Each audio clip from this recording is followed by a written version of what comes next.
ഇത്രയും വർഷമായിട്ട് എന്നെ കുറിച്ച് ഒരാളെന്തില്ല ഒരു മോശമായിട്ട് പറഞ്ഞിട്ടില്ല. അപ്പോൾ ആ സഹോദരൻ്റെ കയ്യിൽ തെളിവുണ്ടായിരുന്നു. തെളിവ് അവർ പറഞ്ഞ തെളിവ് മാത്രമല്ല, ഇതിന്റെ ബാക്കിൽ കളിക്കുന്നത് കാസർകോട്ടുകാരാണ്. ഈ സഹോദരി കാസർഗോഡുള്ള യൂട്യൂബർക്ക് നമുക്കെതിരെ ഒരു 1-2 യൂട്യൂബർമാർ നിരന്തരം എന്ത് ചെയ്യും, പോലീസ് സ്റ്റേഷനിൽ കേസ് കൊടുക്കും. എന്തെങ്കിലും പറഞ്ഞിട്ട് ഒരു കേസ് കൊടുക്കും. അപ്പോൾ ഈ സഹോദരൻ്റെ ഒരു വോയിസ് ഉണ്ട്. ആർക്ക് അയച്ച ഈ കാസർഗോഡുള്ള ആൾക്കയച്ച വോയിസ് നമ്മളെത്തുന്നുണ്ട്. കാസർഗോഡുള്ള യൂട്യൂബർമാർ 7 ലക്ഷം റുപ്യൻ്റെ ഒക്കെ വാങ്ങി. പേര് പറയുന്നില്ല ഞാൻ, മനസ്സിലായില്ലേ? കാസർഗോഡിൽ മാത്രമല്ല. അപ്പൊ നിങ്ങൾ ചോദിക്കുന്നതൊക്കെ എന്തിനാ തങ്ങളെ കൊടുത്തതെന്ന്.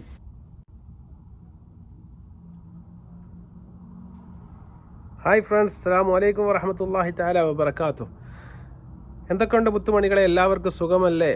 ഇതാണ് നമ്മളെ ഹമീദ് ഹാറ്റക്കോയ തങ്ങളുടെ ഒരു സ്ഥിരം ഡയലോഗാണിത്. തീർച്ചയായിട്ടും അത് കടമെടുത്തുകൊണ്ട് ഞാൻ നിങ്ങളോട് പറയുകയാണ്, മുത്തുമണികളെ നിങ്ങൾക്ക് എല്ലാവർക്കും സുഖം തന്നെ അല്ലേ? അപ്പോൾ ഉസ്താദിനോട് നമുക്ക് ചോദിക്കാനുള്ളത്, തങ്ങളോട് നമുക്ക് ചോദിക്കാനുള്ളത്, എന്തിനാണ് തങ്ങളെ ഇത്രയും പൈസ കാസർഗോഡുള്ള 2 യൂട്യൂബർമാർക്ക് ഏകദേശം 7 ലക്ഷത്തോളം ഉറുപ്പിക, 7000 അല്ല 70,000 അല്ല 7 ലക്ഷത്തോളം രൂപ തങ്ങൾ കൊടുത്ത് സെറ്റിലാക്കി എന്നാണ് തങ്ങൾ പറയുന്നത്. അപ്പോൾ ഇതൊന്നും എൻ്റെ വാക്കല്ല, തീർച്ചയായിട്ടും നിങ്ങൾ കേട്ടതാണ്. ഇത് തങ്ങളുടെ തന്നെ വോയിസാണ്, തങ്ങളുടെ ഇൻ്റർവ്യൂ തങ്ങൾ തന്നെ പറഞ്ഞ കാര്യമാണ്. ഏകദേശം തങ്ങൾ പറയുകയാണ്, കാസർഗോഡുള്ള 2 യൂട്യൂബർമാർ 2 വർഷത്തോളമായി നമ്മുടെ തങ്ങളുടെ പിറകെയാണ്. എന്താണ് അവരുടെ പരിപാടി? അവരെന്താണ് വീഡിയോ ചെയ്യുന്നത്? ഇനി അങ്ങനെ 2 യൂട്യൂബർമാർ നിരന്തരമായി തങ്ങൾക്കെതിരെ പോലീസ് സ്റ്റേഷനിൽ പോയിട്ട് കേസ് കൊടുക്കുകയാണ്. ഇതിന് മുന്നേ തങ്ങൾ പറഞ്ഞത്, എവിടെയെങ്കിലും എനിക്കെതിരെ ഒരു കേസുണ്ടോ എന്ന് നിങ്ങൾക്ക് തെളിയിക്കാൻ വേണ്ടി പറ്റുമോ എന്ന് ചോദിച്ചാൽ അതേ തങ്ങൾ പറയുകയാണ്, നിരന്തരമായിട്ട് എനിക്കെതിരെ 2 യൂട്യൂബർമാർ, കാസർഗോഡുള്ള ആൾക്കാർ എനിക്കെതിരെ ഇങ്ങനെ കേസുകൾ കൊടുത്തുകൊണ്ടേയിരിക്കുകയാണ്, അതിൻ്റെ പുറകെ നടക്കുകയാണ് തങ്ങൾ. അപ്പോൾ ആ തങ്ങളുമായി ഇവർ ബന്ധപ്പെടുന്നു.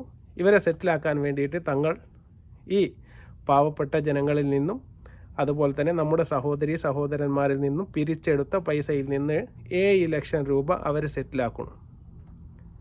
ഉസ്താദ് ചോദിച്ചത് തങ്ങൾ ചോദിച്ചത് നിങ്ങൾ കേട്ടില്ലേ? എന്തിനാണ് കൊടുത്തത് എന്ന് നിങ്ങൾ ചോദിക്കും. എന്തിനാണ് കൊടുത്തത്? അവരെ സെറ്റിലാക്കാൻ. എന്ത് സെറ്റിലാക്കാൻ? തീർച്ചയായിട്ടും അത് ഏകദേശം ഒരു കോമൺ സെൻസ് ഉള്ള നിങ്ങൾക്ക് ചിന്തിച്ചാൽ മനസ്സിലാകും. ഒരു സാധാരണ വീഡിയോ ചെയ്യുന്ന ഒരു യൂട്യൂബർക്ക്, അല്ലെങ്കിൽ തങ്ങൾക്കെതിരെ ഇങ്ങനെ മോശം വീഡിയോകൾ ചെയ്യുന്ന ഒരു യൂട്യൂബർക്ക് ആരെങ്കിലും 7 ലക്ഷം രൂപ കൊടുത്ത് അവരെ സെറ്റിലാക്കുമോ എന്ന് നിങ്ങൾക്ക് ചിന്തിച്ചാൽ തന്നെ മനസ്സിലാകും. അപ്പോൾ തങ്ങൾ പറയുന്ന അതിൻ്റെ ബാക്കി നിങ്ങൾ കേൾക്കണം. അവരെനിക്കൊരു ഉപദേശം തന്നിരുന്നു. എന്താ അറിയോ? ഒരു മനുഷ്യനെ കുറിച്ച് നിരന്തരം ഇങ്ങനെ വീഡിയോസ് ഇട്ടാൽ കുറേ ആളുകളുണ്ടാവും, അറിയാത്തവരൊക്കെ വിശ്വസിക്കും. കുറേ ഇങ്ങനെ ഇടുമ്പോൾ സ്വാഭാവികമായിട്ട് എന്തെങ്കിലും ഒരു മടുപ്പ് തോന്നും. അപ്പം അതുകൊണ്ട് ഞങ്ങൾ സെറ്റിൽമെൻ്റ് ആക്കിയിട്ട് ഞങ്ങൾ നിങ്ങളെ ബാക്കിൽ വരില്ല. അങ്ങനെ അവർക്ക് എന്താക്കുന്ന 7 ലക്ഷം റുപ്യ വാങ്ങി. ഒരു വർഷം എന്തിട്ടില്ല, ബാക്കിൽ 1-2 വർഷം വന്നില്ല. ഇപ്പോൾ ഒരു 10 ലക്ഷം റുപ്യ വെച്ചിട്ട് ഇത് കൊടുക്കാല്ല. അപ്പോൾ തങ്ങൾ പറയുന്നത് നിങ്ങൾ കേട്ടില്ലേ?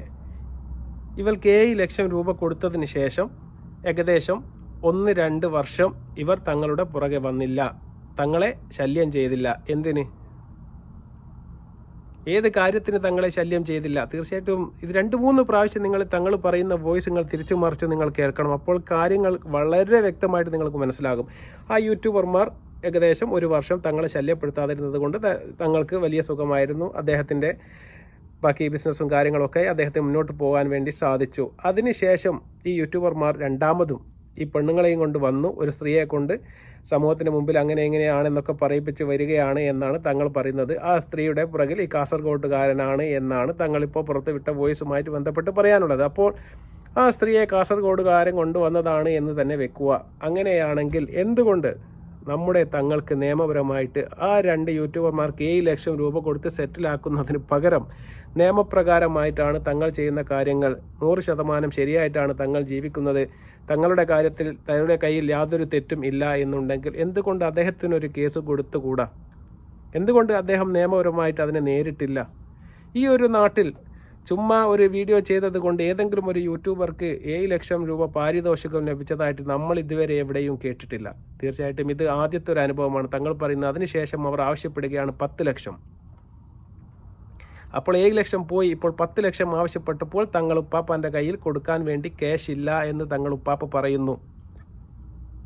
അപ്പോഴാണ് ആ പെണ്ണ് രംഗത്ത് വരികയും തങ്ങൾക്കെതിരെ വീഡിയോ കൊടുക്കുകയും ചെയ്തത് എന്ന് പറയുന്നു. അതുപോലെ തന്നെ ആ സ്ത്രീ ഈ യൂട്യൂബർക്ക് അയച്ച വോയിസ് ആണ് എന്ന് പറഞ്ഞുകൊണ്ടാണ് ഇതിന് മുന്നേ ലീക്കായ ആ വോയിസ് മെസ്സേജ്. ഇതിൻ്റെ മുമ്പിലത്തെ വീഡിയോ ഞങ്ങൾ ചെയ്തിട്ടുണ്ട്, തീർച്ചയായിട്ടും അത് കാണാത്തവർ ആ വീഡിയോ പോയി കാണണം. അപ്പോൾ നിങ്ങൾ ചോദിക്കുന്നുണ്ട്, എന്തിനാണ് നിങ്ങൾ ഞങ്ങളെ തങ്ങളുപ്പാപ്പയെ പറ്റി ഇങ്ങനത്തെ വീഡിയോ ചെയ്യുന്നത്, എന്താണ് അങ്ങനെയാണ് ഇങ്ങനെയാണെന്നൊക്കെ പറഞ്ഞ് ഒരുപാട് സഹോദരിമാർ നമ്മുടെ ഈ യൂട്യൂബ് ചാനലിൻ്റെ കമൻറ്റ് ബോക്സ് എടുത്ത് നോക്കിയാൽ നിങ്ങൾക്ക് മനസ്സിലാകും. അതിൽ ഏകദേശം 90% പാവപ്പെട്ട സ്ത്രീകളാണ്.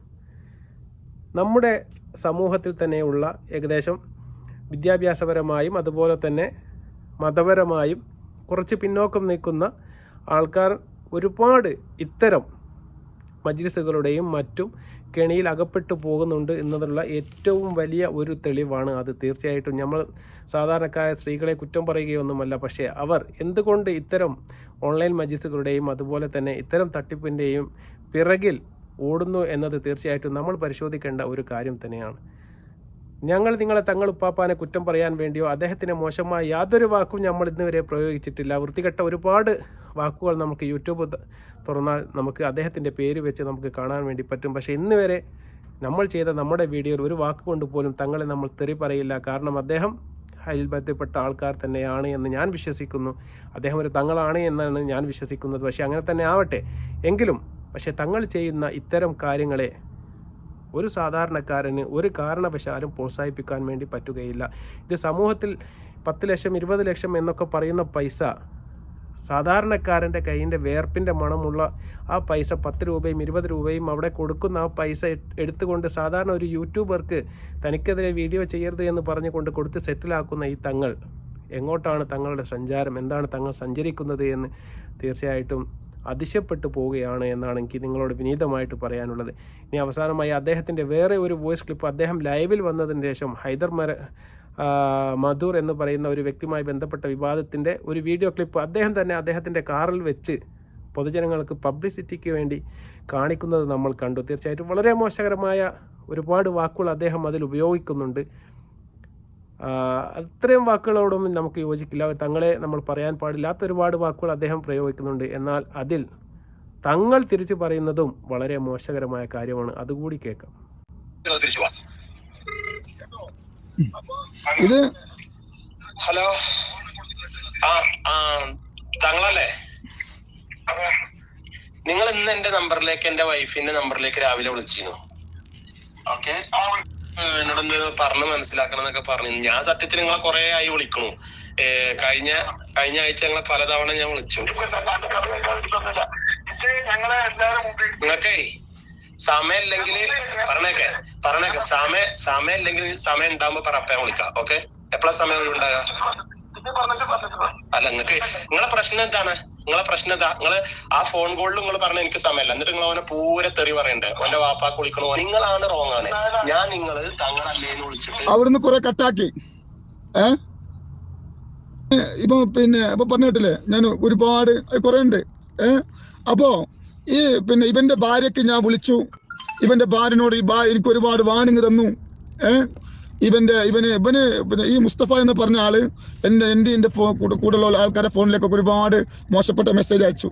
പക്ഷെ അവൻ എന്നെ തിരുത്താൻ വേണ്ടി അയച്ചതാണ്. പക്ഷെ പെട്ടെന്ന് ഞാൻ എന്തായി, ഈ ഫോൺ വിളിച്ചപ്പോ ഞാൻ അവനെ പറഞ്ഞു എന്റെ വാപ്പാക്ക് അയച്ചു കൊടുക്കുക, ജിൻക്ക് അയച്ചു തരണ്ടാണ്.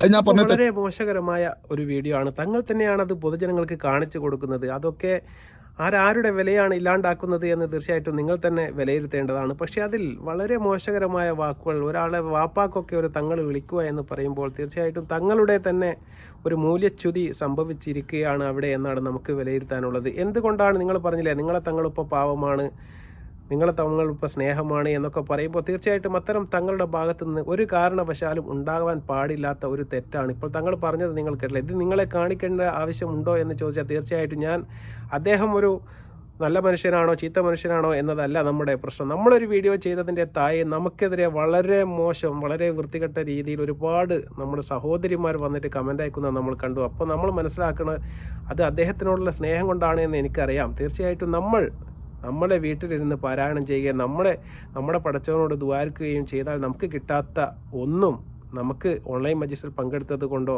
അദ്ദേഹത്തിൻ്റെ നൂറെ ഹബീബ് പോയി പങ്കെടുത്തത് കൊണ്ടോ നമുക്ക് ലഭിക്കാൻ വേണ്ടി പോകുന്നില്ല. അദ്ദേഹം ചെയ്യുന്ന കാര്യം തെറ്റോ ശരിയോ എന്നുള്ളത് അദ്ദേഹം പഠിച്ചവനുമായിട്ടുള്ള കാര്യമാണ്. അത് തീർച്ചയായിട്ടും അവർ തമ്മിലായിക്കൊള്ളട്ടെ. എങ്കിലും നമ്മുടെ സഹോദരി സഹോദരന്മാരെയും അതുപോലെ തന്നെ നമ്മുടെ ഭാര്യമാരെയും പെങ്ങന്മാരെയും നമ്മൾ തീർച്ചയായിട്ടും ഇത് പറഞ്ഞ് മനസ്സിലാക്കി കൊടുക്കണം എന്നാണ് പറയാനുള്ളത്. ഇതൊക്കെ ഇന്നത്തെ ഒരു കാലത്ത് ഒരു കച്ചവടമായി മാറിക്കൊണ്ടിരിക്കുകയാണ്. നമ്മുടെ ആത്മീയതയും ഇതുമെല്ലാം തന്നെ വിൽക്കാൻ എളുപ്പമാണ് എന്നുള്ളത് കൊണ്ട് തന്നെ ഒരുപാട് ആൾക്കാർ ഇതിൻ്റെ പിറകിലാണ് ഇപ്പോൾ സഞ്ചരിച്ചു കൊണ്ടിരിക്കുന്നത്. അദ്ദേഹം തന്നെ പറയുന്നുണ്ട്, എനിക്ക് ജീവിക്കാനുള്ള ഒരുപാട് സ്വത്ത് ഞാൻ ഉണ്ടാക്കിയെടുത്ത് കഴിഞ്ഞു എന്ന് തന്നെ പറയുന്നുണ്ട്. തീർച്ചയായിട്ടും അദ്ദേഹത്തിന് ആദ്യം തൊഴിലൊന്നും ഉണ്ടായിരുന്നില്ല എന്നും ഇതിപ്പോൾ അടുത്ത കാലത്താണ് ഞാൻ 5-10 വർഷം കൊണ്ട് ഇപ്പോൾ എല്ലാം റെഡിയായി കഴിഞ്ഞു എന്ന് അദ്ദേഹം തന്നെ മാധ്യമങ്ങളോട് ഒരുപാട് പബ്ലിക്കായിട്ട് പറയുന്ന വീഡിയോ നമ്മൾ കണ്ടിട്ടുണ്ട്. പക്ഷേ അദ്ദേഹത്തെ വിമർശിക്കുക എന്നതല്ല നമ്മുടെ ഉദ്ദേശം. പൊതുജനങ്ങൾക്ക് മുന്നിലേക്ക് ഒരു അവയർനെസ് കൊണ്ടുവരിക എന്നതാണ്. ഇത്തരം മജ്ലിസുകളും ഇത്തരം പ്രാർത്ഥനാ യോഗങ്ങളും കൊണ്ട് നമുക്ക്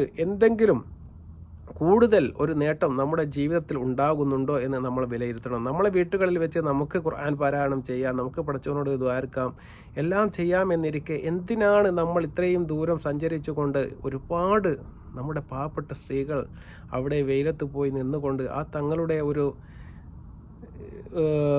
ഊതുന്ന വെള്ളത്തിനും അതുപോലെ തന്നെ കിട്ടുന്ന തേനും എല്ലാം വേണ്ടി കാത്തു നിൽക്കുന്നത് നമ്മൾ കണ്ടിട്ടുണ്ട്. അങ്ങനെ ചെയ്യണ്ട എന്ന് നമ്മൾ പറയുന്നില്ല. അങ്ങനെ എന്തെങ്കിലും ബർക്കത്തുണ്ടെങ്കിൽ പക്ഷേ നടക്കട്ടെ. പക്ഷേ ഇതിനു വേണ്ടി മാത്രം ഒരുപാട് ഇന്ന് 1-2 നൂറെ ഹബീബ് മാത്രമല്ല, ഒരുപാട് മജ്ലിസുകളിൽ നിന്ന് ഓൺലൈൻ നമ്മൾ നടന്നുകൊണ്ടിരിക്കുന്നത് നമ്മൾ കണ്ടിട്ടുണ്ട്. എല്ലാവരും ഇന്ന് അങ്ങനത്തെ എളുപ്പ വഴിയിൽ സ്വർഗത്തിലെത്താൻ വേണ്ടി തിരയുന്ന നമ്മുടെ പെങ്ങന്മാർക്ക് തീർച്ചയായിട്ടും ഇത് ശരിയാണോ തെറ്റാണോ എന്ന് നിങ്ങൾ വിലയിരുത്തുന്നതിന് ശേഷം മാത്രം അത്തരം അബദ്ധങ്ങളിലേക്ക് പോയി ചാടരുത് എന്ന് മാത്രമാണ് നമുക്ക് പറയാനുള്ളത്. തീർച്ചയായിട്ടും ഈ വീഡിയോ നിങ്ങൾക്ക് ഇഷ്ടപ്പെടുകയാണെങ്കിൽ നിങ്ങൾ ഞങ്ങളെ സപ്പോർട്ട് ചെയ്യുക, ലൈക്ക് ചെയ്യുക, ഷെയർ ചെയ്യുക, സബ്സ്ക്രൈബ് ചെയ്യുക. അതുപോലെ തന്നെ നൂറെ ഹബീബിൻ്റെ മുത്തുമണികളോട് നമുക്ക് പറയാനുള്ളത്, നിങ്ങൾ നമ്മളെയും തെറി പറയുന്നതിന് മുന്നേ നിങ്ങൾ ആലോചിക്കണം. ഞങ്ങൾ പറയുന്ന വീഡിയോയിൽ യാതൊരു വശത്തും തങ്ങളെ തെറി ഞങ്ങൾ പറയുന്നില്ല. പക്ഷേ അദ്ദേഹം ചെയ്യുന്ന മോശപരമായ കാര്യങ്ങൾ പൊതുജനങ്ങൾക്ക് മുമ്പിൽ എത്തിക്കുക എന്നത് മാത്രമാണ് ഞങ്ങൾ ചെയ്യുന്നത് എന്ന് കൂടി നിങ്ങൾ ഓർക്കണം. അസ്സലാമു അലൈക്കും വറഹ്മത്തുള്ളാഹി തആല വബറകാതുഹു.